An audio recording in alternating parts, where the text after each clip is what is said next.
Bienvenue sur ordimer.com. Bonjour, je suis Joël, animateur à Ordimer. Aujourd'hui, je vous présente un tutoriel sur Windows 7. Dans ce tutoriel, nous allons apprendre à régler la résolution d'un ordinateur. Et pour cela, je vais faire un clic droit sur mon bureau et je sélectionne la commande résolution d'écran. La fenêtre qui s'ouvre m'offre toute une série d'outils pour paramétrer l'affichage de mon ordinateur.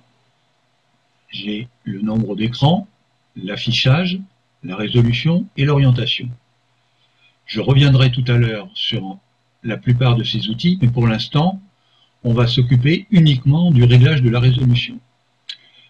En face du mot résolution, j'ai une fenêtre qui m'indique les paramètres de mon écran actuel, 1920 par 1080 pixels, c'est-à-dire la largeur et la hauteur de mon écran.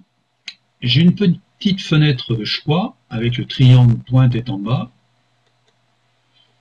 et lorsque je l'active, je vois que j'ai plusieurs réglages à ma disposition. Alors, faisons attention. J'observe que le réglage actuel m'offre un écran qui a une proportion hauteur-largeur à peu près de 16/9.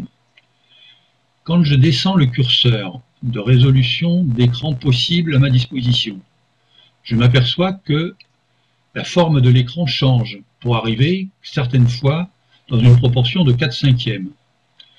Alors, je vous déconseille d'utiliser ce genre de réglage car il entraînerait une déformation des images. Je vais donc descendre encore la résolution et je vais choisir une résolution qui reste dans la même proportion que la précédente, c'est-à-dire 1280 par 720. Une fois que j'ai choisi la résolution, je n'ai plus qu'à faire appliquer. Là, j'ai une fenêtre qui m'offre deux choix, conserver les modifications ou rétablir. Si je clique sur conserver les modifications, c'est mon réglage qui s'applique. Dans le cas de rétablir, je reviens à l'ancien réglage. Je n'ai plus qu'à cliquer sur OK. Je me retrouve avec un nouveau réglage d'affichage de mon écran, c'est-à-dire que la résolution que j'avais choisie, 1280 par 720, est appliquée. Alors j'observe que les icônes, les lettres qui sont ici sont plus grandes, que la barre des tâches et que les icônes qu'elle contient sont également plus grands, et que mon image n'est plus dans les mêmes proportions que tout à l'heure. Une partie du pont a disparu, l'image est coupée en haut et en bas, ainsi que sur la gauche.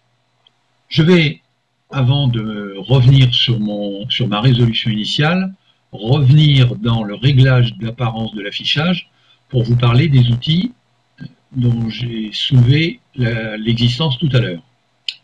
Je reviens dans résolution d'écran et le premier réglage qui est ici, c'est celui du nombre d'écrans.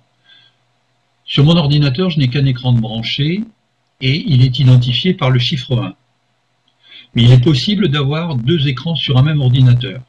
Dans ce cas, nous aurions une icône avec deux écrans identifiés par un 1 et par un 2. Et je vous montrerai dans un autre tutoriel comment gérer le branchement de deux écrans sur un ordinateur. L'autre commande dont nous devons parler, c'est la commande orientation. Alors, elle est très peu utilisée pour la bonne raison, c'est que la plupart du temps, nous utilisons un écran sur pied et ou un ordinateur portable. Et que dans ce cas-là, nous utilisons que la commande paysage. Mais il peut arriver que j'utilise un écran qui soit posé sur un support mural avec une position horizontale ou verticale. Et dans ce cas-là, je peux avoir intérêt à utiliser le mode portrait lorsque je mets mon écran en position verticale. Là, je vais rester en paysage. Et puis, avant de terminer ce tutoriel, je vais revenir sur la résolution 1920 par 1080. Je fais appliquer. conserver les modifications et je fais OK. Je vous dis à bientôt pour un autre tutoriel.